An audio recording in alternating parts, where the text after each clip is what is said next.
pleasant morning to everyone, especially to our dearest teacher, no other than Mrs. Minerva F. Castro. Hello po, ma'am. I am your presenter for today, Miss Rosela Faina from Secondary College, Ii-Bsed, Filipino, Set B. So, for today's video, I want to present my short PowerPoint presentation. But before that, I want to show the book, the school and the community, school culture, and organizational leadership. So, please kindly open your book on page 43. So, we have in chapter 3, the school as a cultural institution. So, this chapter highlights the role of the school as a cultural institution. It presents the different guiding principles and practical strategies in turning toxic school culture to a positive one. The chapter is composed of numerous learner-centered tasks that will enhance students' understanding of the role of the school as cultural institution. It also allows the students to critically assess the common practices and issues promoting positive school culture. The objectives of this chapter are the following. So first, let's define culture and school culture. Next, distinguish the different elements of school culture. Then identify and explain the levels of school culture and discover how to assess school culture and determine the different strategies in creating a positive school culture. So, introduction. Every school is unique in their own way, and their uniqueness commonly originates on how they impose different cultures inside and outside their school premises.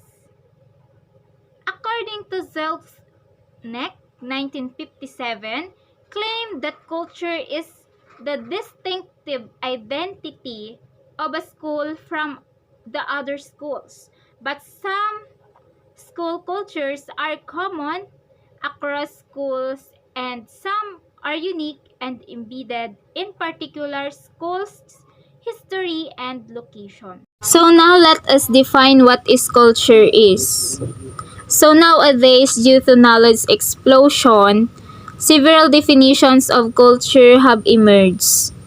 Every teacher has his or her own definition of what culture is, but before we define what school culture is, let us first define what is culture.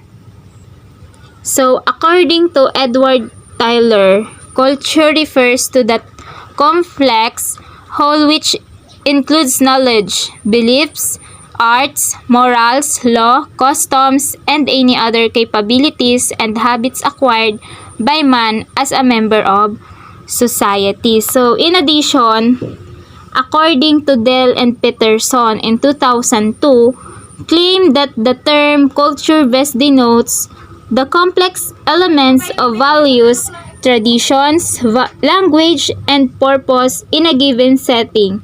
Moreover, Winsek in 1995 further stated that culture is comprised of intertwining of assumptions, values, and beliefs from which a group's norms, practices, rituals, and meaning emerge, while Clifford Geertz, another anthropologist, refurbished that the definition of culture to the fabric of meaning in terms of which human beings interpret their experience and guide their actions. Culture is an ordered system of meaning and of symbols in terms of which social interaction takes place, according to TARP 2009. So, other definition of culture. Culture is a name for what people are interested in, their thoughts, models, the books they read, and the speeches they hear. Then other definition is culture is the arts elevated to a set of beliefs. So let us know the two types of culture. First, material culture. Please take a look at the pictures. Next, non-material culture. Then,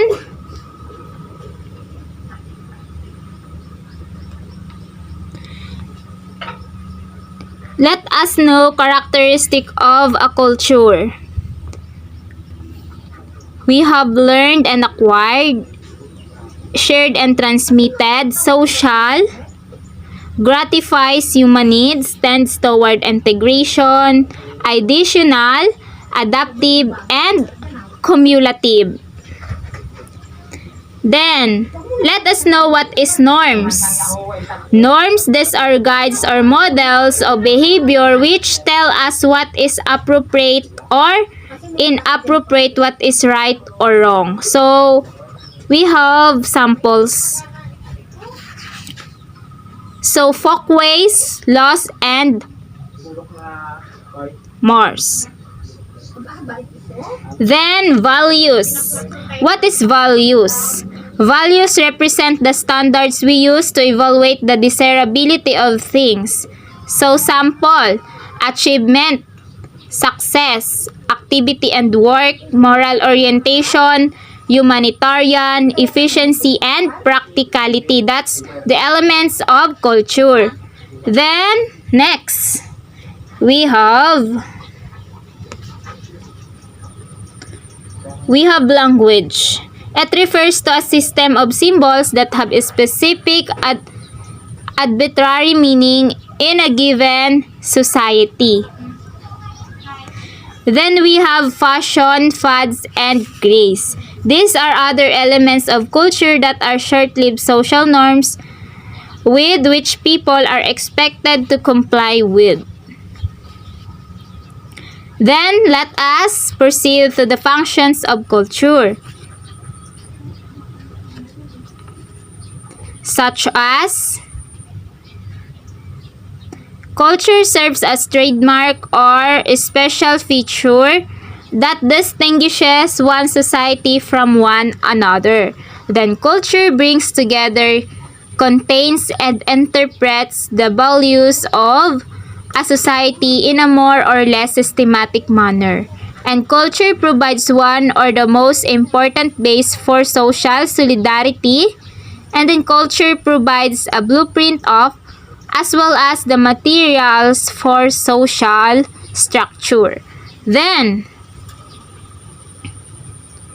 the culture of any society is largely responsible for producing a social personality. Then, the culture of a society provides behavioral patterns. Culture provides individuals with the meaning and direction of their existence.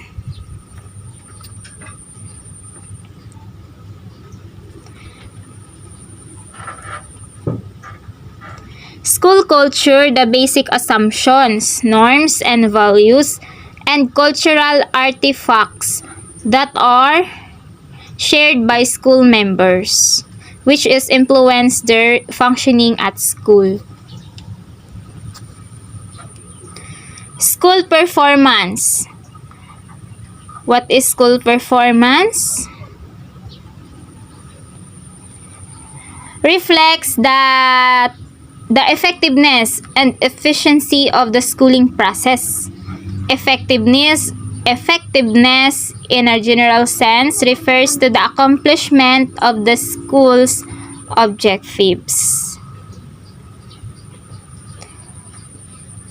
Then we have school climate versus school culture. What is school climate? It can be thought of as the atmosphere of attitude of a school, while school culture can be understood as the personality of the school. Then, school climate, an aggregate measure of schools' characteristics such as relationship between parents, teachers, and administrators, as well as the physical facilities on the ground.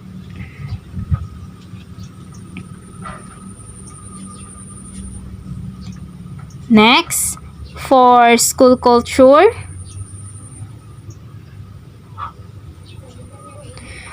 culture is much more difficult to change because of the numerous elements involved. Some of these include the climate, the mission and vision, routines, rituals, ceremonies, norms, symbols, stories, values, and beliefs. Next,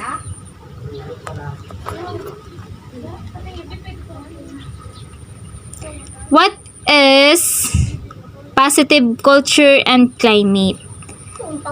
Mission is about student and teacher learning, rich sense of history and purpose, core values of collegiality, performance, and improvement centered around quality, achievement, and learning for all students. And next, positive and proactive approaches for staff and students. Stories that celebrate success and recognize heroines and heroes. Then, physical environment reflects pride and joy, and widespread sense of respect and nurturing. Then, importance of positive culture, school culture.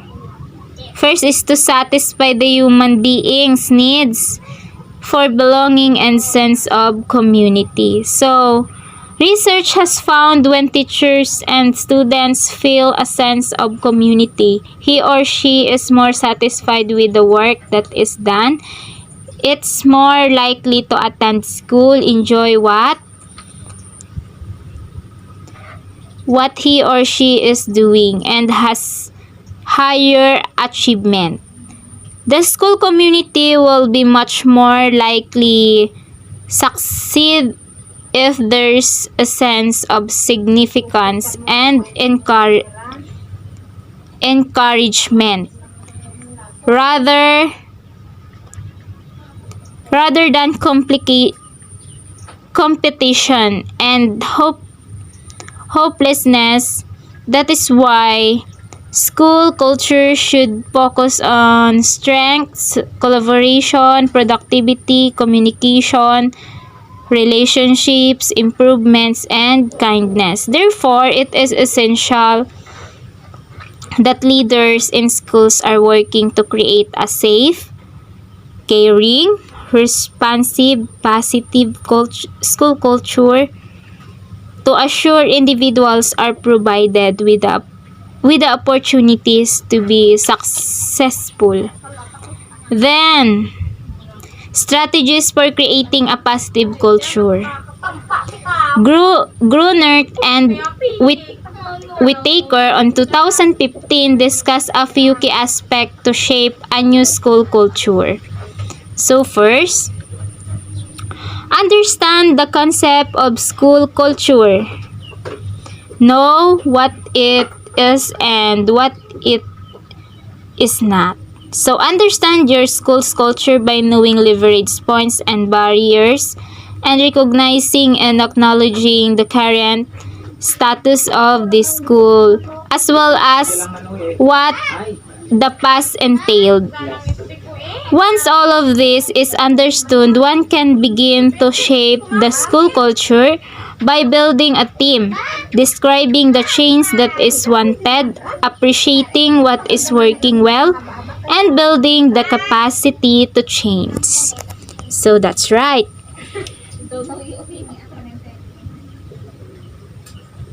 Next, key elements that frame school culture. First, we have structure, powerful work ethics, common behavioral and academic expectations for students and staff. So, if we are to preserve culture, we must continue